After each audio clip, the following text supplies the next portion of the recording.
galaxy formation during the Epoch of Reionization from Dwarfs to LBGs.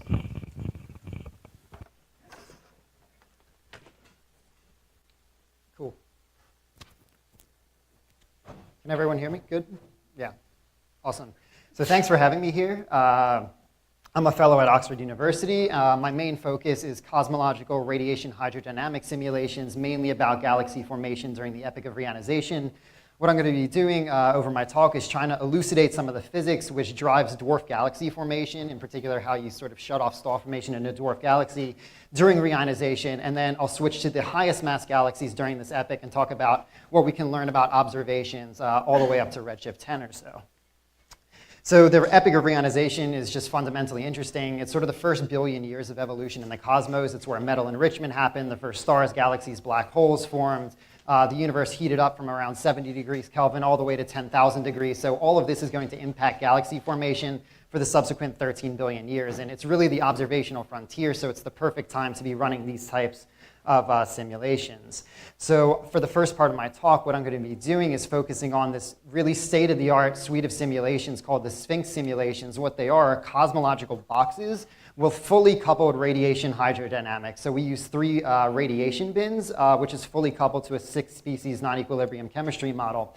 And the goal of these simulations was to model reionization on the large scales, but also be able to resolve the smallest dwarf galaxies that are going to contribute to the entire process.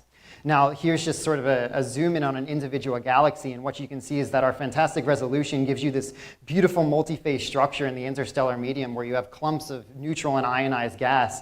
I made this point earlier. One of the most interesting things about this is if you look at the photoionization map, even within a galaxy, you can see that this property can change by 5 orders of magnitude on a kiloparsec scale. So the physics that's governing galaxy formation at these redshifts is really complicated.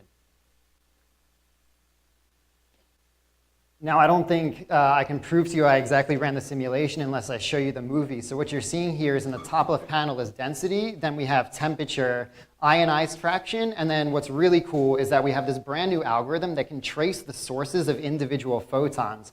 And you can see the universe is going from neutral and black to ionized in different colors. And one of the biggest open questions in cosmology is what are the sources of reionization? And what you can see here is that the red regions are being ionized by your lowest mass mini-halos. The green regions are being ionized by intermediate mass halos, atomic cooling halos. And the blue regions, which are starting to pop up now, are your highest mass halos above 10 to the 9 solar masses.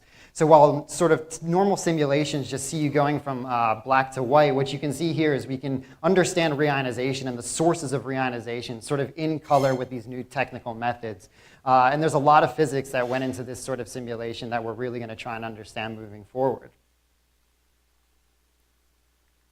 So I'm going to come back to the physics of what reionization actually does to the cosmos. And the biggest thing it does is it's going to smooth your cosmological density field. So if I show you the dark matter distribution at redshift 6 here on the left, you can see these really fine filamentary structures.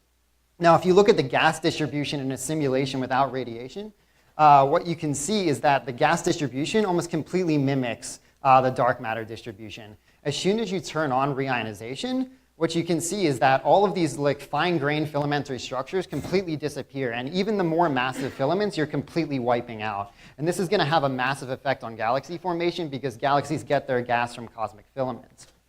So I was really interested in pursuing this a bit further, and what I decided to do is extract every single filamentary segment in the simulation to understand how its gas properties were changing. Now, usually in simulations, you look for halo finders. Here, we're doing a filament finder. And what I'm showing you here is the density profiles of gas filaments in 2 simulations. The black lines are the ones with reionization, and the red lines are the ones without. And here are just different redshift panels from redshift 6 to redshift 8. And by redshift 8, reionization has already started to set in. It's inhomogeneous, so some filaments feel a radiation field, others don't. But you can see that the central densities of cosmic filaments are being suppressed compared to a run without. And if you go all the way to redshift 6, the suppression is absolutely enormous. If you just isolate the subset of filaments that are actually directly feeding galaxies, you can see how big this effect is. So what I'm plotting for you here is a function of distance from the center of the filament. It's the ratio of the gas density in the simulation with reionization to the simulation without reionization. And the different colors show you different redshifts. So what's going on is reionization is proceeding from purple to blue, and you can see the central gas densities of the filaments are dropping from about 60% at redshift 8 down to about 10% at redshift 6 or so. So what you're doing is you're draining about 90% of the total gas mass from the center of the filaments, which is really going to shut down the accretion rates onto galaxies and prevent star formation. Now, we can directly measure the gas inflow rates onto these galaxies. So what you can see is a function of virial mass of the halo, the gas inflow rate, and solar masses per year. So once again, going from purple redshift 20 to cyan and redshift 6, the accretion rates onto these galaxies start right about here. And then for the lowest mass systems, they drop by roughly 3 orders of magnitude once reionization has proceeded and you've drained all of the gas from the pipes that are feeding these galaxies. So it really is a massive effect. Now, the quantity that most people are interested in is things like baryon fractions of these galaxies. So what you can see here is a function of virial mass is the ratio of baryonic mass to the amount you would expect. So the cosmic baryon fraction times the virial mass of the halo. So once again, if you go to very high redshifts, before any of the radiation feedback set in, you find that you have just about the amount of baryons you would assume from cosmology. But once you've shut down the accretion rates due to reionization, you can see that drops by nearly 2 orders of magnitude in your very lowest mass halos, which might, for instance, turn into your ultra-faint dwarf galaxies. Now, in the context of star formation, what you're looking at here is the probability that a galaxy at fixed mass actually hosts a stellar population. And you can see at high redshift that around a halo mass of 3 times 10 to the 7, it's very likely you'll host a stellar population. But as reionization proceeds and you drain the pipes, this mass increases to about 10 to the 8 by redshift 6. What's really interesting about this is that the process is not uniform over the entire cosmos in one go. So reionization is inhomogeneous. You saw in the movie that different parts of the universe were being reionized at different times. So if we just look at our baryon fraction at redshift 6, the mean line is given by this black line, and the 1 sigma scatter around that relation, you can't really see it, is shown in sort of this gray region. Now, if I just bin galaxies based on the timing of their local reionization, so some reionize earlier, some reionize later, what you can see is that the entire 1 sigma scatter at fixed mass is completely due to the timing of reionization. So if you can measure the baryon fractions of galaxies at this redshift, you can just as easily tell when they were reionized. Now, if you just go back to the stellar properties, it's once again difficult to see the 1 sigma scatter, but I can just tell you that the stellar properties of these galaxies are somewhat determined by reionization, but star formation is a bit more complicated. To elucidate this a bit further, if what I do is I take every single one of my galaxies and shift it so the reionization redshift has occurred at this dotted line, if I bin them by stellar mass, so these are your lowest mass halos at 3 times 10 to the 7 solar masses, what you can see is that as soon as reionization sets in, the baryon fraction, the total baryonic mass is completely dropping. So not only are these suffering from shutting down the inflows, you're actually photoevaporating these galaxies. Now, if you go to slightly higher masses, above 3 times 10 to the 7, what you can see is that you've shut down the inflows for most of these systems. You can see that the total baryonic mass stays roughly constant on average. However, you're not photoevaporating them. And what that means is that it's going to still retain its gas and potentially form stars. Just to show you this a bit further, what you can do is you can plot the total stellar mass at a given time since reionization divided by the stellar mass at redshift 6. And if reionization shut down star formation, all of these galaxies would reach their maximum stellar mass at this dotted line. But what you can actually see is that they all form their stars, or most of them, long after their local reionization time. And this has drastic implications for the interpretations of star formation histories in the local group, because historically what people have looked for is if you look at the cumulative stellar mass fraction as a function of look-back time, they assume they would kind of peak at around 6, which would be reionization shutting them off. But what you can see here is actually they can form stars long after reionization. So this is entirely due to the fact that photoevaporation is not a dominant process that can suppress your dwarf galaxy.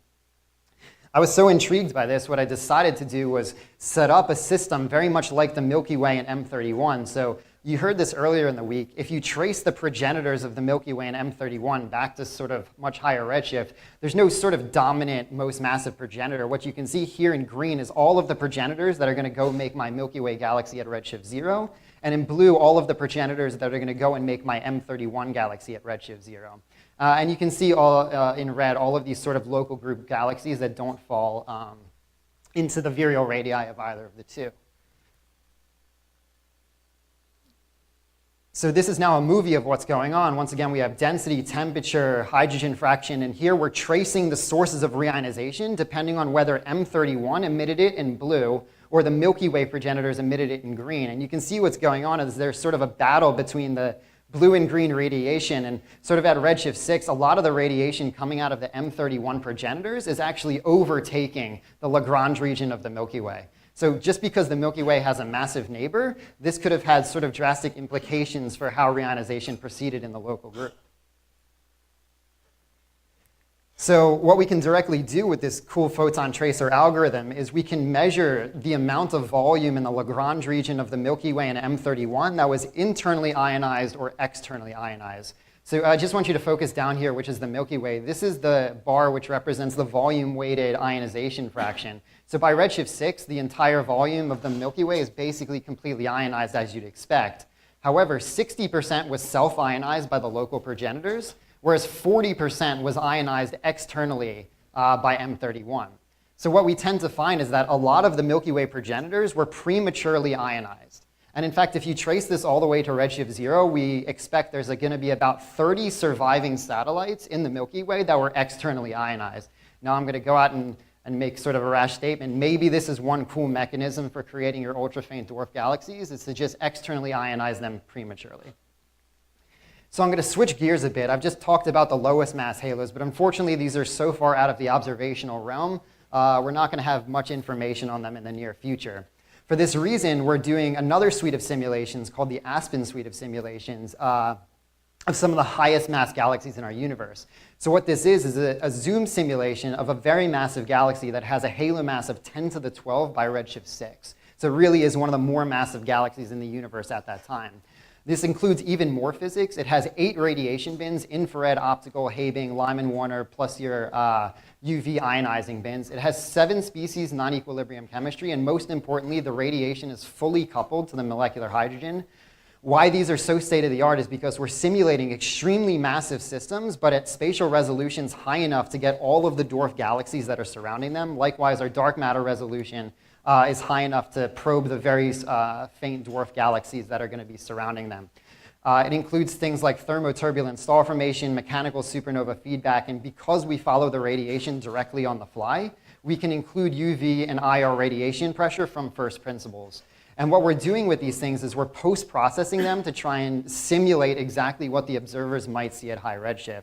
And here's just an image of redshift 10 where you can see the molecular fraction of this galaxy.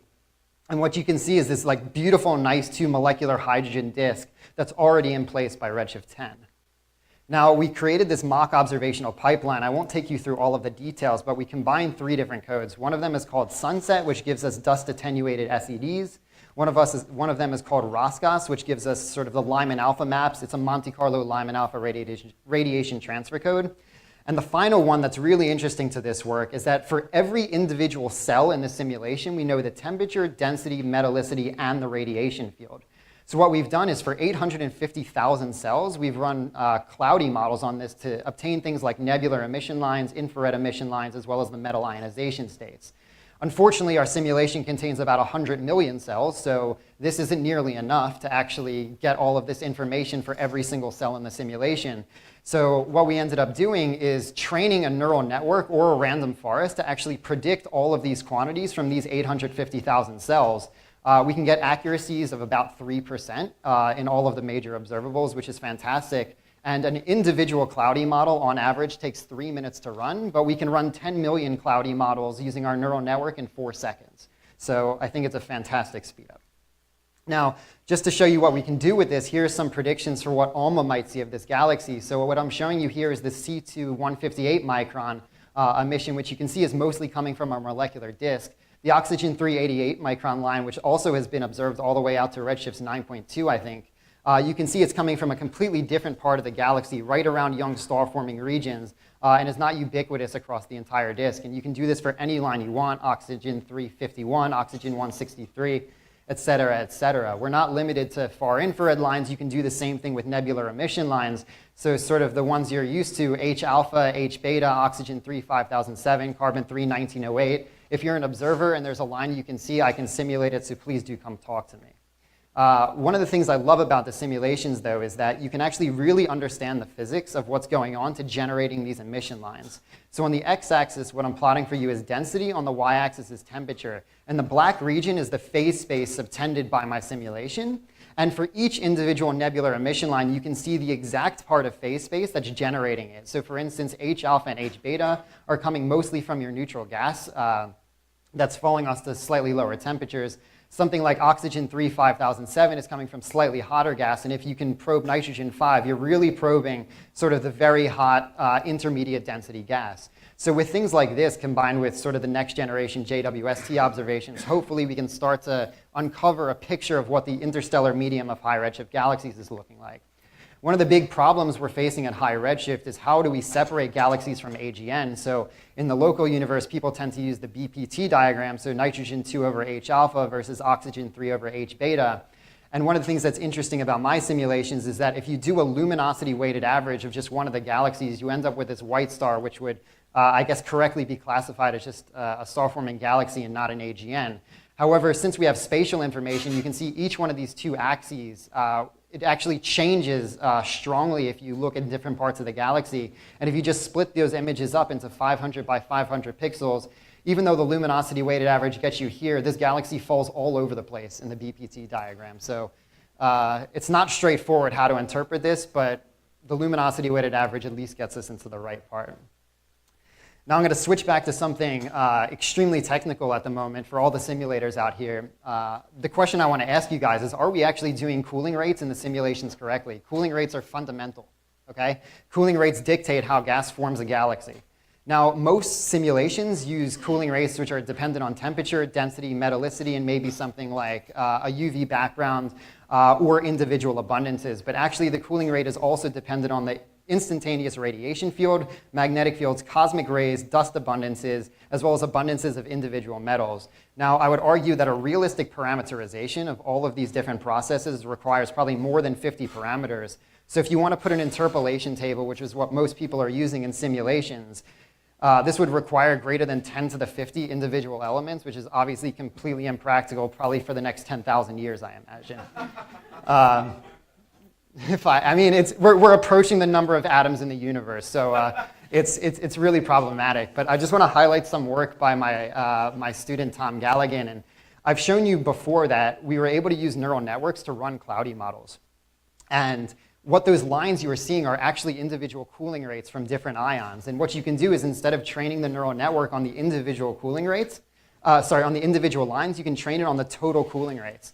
So just to show you how bad current simulations are, if you take the cooling rate predicted by sort of a cloudy model and then the predicted quantity from the normal cooling function that are in simulations that are temperature, density, and metallicity dependent, you find that sort of in the very neutral regions, you get very good agreement, but there's huge catastrophic errors that come, and our neural network can actually get this more or less perfectly. Now, if you're a CGM person, unfortunately for you, the biggest errors happen between 10 to the 3 and 10 to the 5 Kelvin in densities between 10 to the -2 and 10 to the 2. So this is really the worst part of phase space to be measuring cooling rates. And down here, you can see a cooling map of the galaxy, how our neural network has no systematic errors, and how if you use a standard cooling function, there's just these massive errors surrounding our system. Just to put some exact numbers on this, the 90th percentile error with the standard cooling functions is 1,800%. So it's bad. It's really bad. And if you go to the 99th percentile, it's 3,360%. Whereas if you use our network, it's only 30%, which I think is fantastic. Not only that, these are computationally fast enough to run in any modern cosmological simulation. So with that, I'll just leave up my conclusions. I just want to emphasize that new radiative transfer, and I didn't get to talk about MHD, but if you're interested in that, come talk to me, are sort of changing the way we understand reionization. Reionization affects the filaments, which is going to control your accretion rate onto galaxies, and the scatter in baryonic mass at high redshift is entirely due to the inhomogeneity of reionization. Furthermore, stars can form long after reionization has occurred, and this is going to change your interpretation of your local group ultra-faint dwarf galaxies. Furthermore, the presence of M31 may have had an impact on the formation of the Milky Way through this long-range radiation feedback. I didn't talk about MHD, but the last thing I'm going to say is cloudy plus machine learning plus Lyman alpha radiation transfer is allowing us to sort of make these detailed observations of our simulations. So thank you.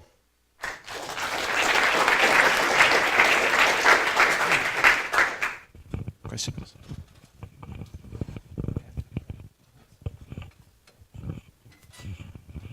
Thanks. That was a very comprehensive, fast-paced talk.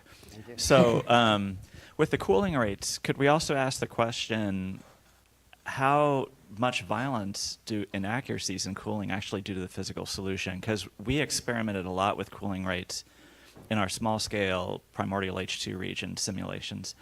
And we found that there wasn't a lot of difference in the physical outcome if you used Dalgarno-McRae versus, for example, cloudy ionization, equilibrium cooling curves. So do you think that the real issues might be kind of more coarse-grained, say, between metals versus dust?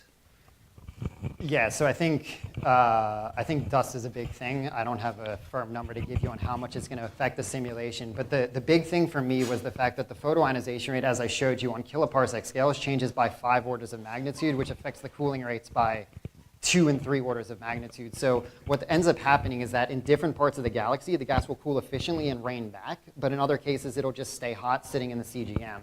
So we're running simulations now to actually quantify this effect. But I can tell you more concretely, probably in 2 months, how big of an effect the changing cooling rates, especially at 10 to the 4 Kelvin, is going to change the galaxy properties. Hi. 2 quick questions about the filament aspect that you had mentioned. The kind of disintegration of the filaments or the large effect on the filaments, was that just with regard to the smaller galaxies, or also filaments that are feeding the largest galaxies, kind of more relevant to the second part of your talk? So it does affect accretion rates onto the most massive galaxies as well, but the biggest effect is you're widening the filaments so much that the filaments become larger than the virial radius of the smallest galaxies, so you can't get like any bit of cold flows coming into them. But for the most massive galaxies, sometimes you're not widening it enough to account for the virial radius. So it's a little bit more complicated than just sort of heating it up. It depends additionally on the galaxy properties and how it's situated. And then do they kind of go back to the way they were at a later time, or? So what ends up happening, I didn't get to talk about this, is that what really matters is whether or not the gas can shock at the edge of the filament. So after reionization occurs, the gas will adiabatically cool, and it'll cool sometimes below the temperature that you shock to on the filament. And if that happens, you can kind of see it. Sorry, you can kind of see it. Oops. Here, you see how there's a tiny little upturn? Mm-hmm. We think that's because the gas is starting to cool and the filaments are having cool cores. Now, we need to run the simulations a little bit longer, but as soon as helium reionization sets in, you'll wipe it out again. So that just brings me to the final question. Have you seen any substructure forming in your filaments themselves, either at any point in the simulation? I haven't looked. You haven't looked. Okay, thanks. I just trying to understand the effect of radiative transfer. So you have a simulation with a constant UV background? And No, what's the no. difference? So it would be nice to compare with the radiative transfer. So there's major differences. You don't get the inhomogeneity of reionization with the UV background, and the UV background ionizes the wrong part of the universe first. It ionizes low-density gas before high-density gas. Joel and then Dylan. So this is fantastic work. Can you say something about the escape fraction of ionizing radiation that you're putting in? Because that's a big uncertainty and must affect everything you're doing. And then secondly, very clever idea that you mentioned just in passing, that the ultra-diffuse galaxies may be a consequence of this early reionization of especially the larger systems, which presumably are going to reionize quicker. That's going to give you a very strong density-dependent effect, since the reionization occurs first in the highest density regions. Mm-hmm. So that would allow you to predict basically the fraction of ultra-diffuses as a function of density, at least the density in the region where they formed. Of course, they're going to end up in some different region. Have you thought about doing that? And that sounds like a promising way to test all of this. So latter point, I haven't thought about that, but I really appreciate that. That's a fantastic suggestion.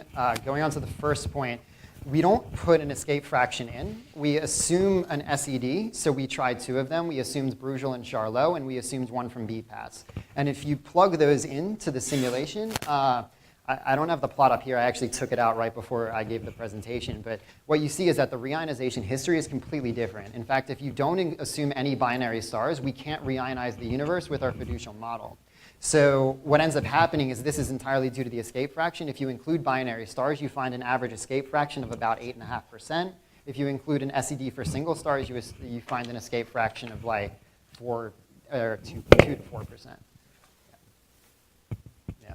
So it doesn't matter. Okay, so let's thank Harley again.